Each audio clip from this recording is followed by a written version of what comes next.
చేరుకుందాం. CSSA Guntur పిలుస్తోంది, ఆయన్నే మేము ప్రకటిస్తున్నాం.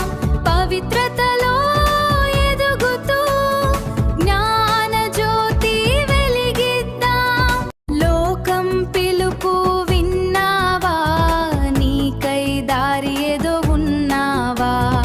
ఒక కొత్త లోకం చూద్దామా, యేసు క్రీస్తును చేరుకుందాం.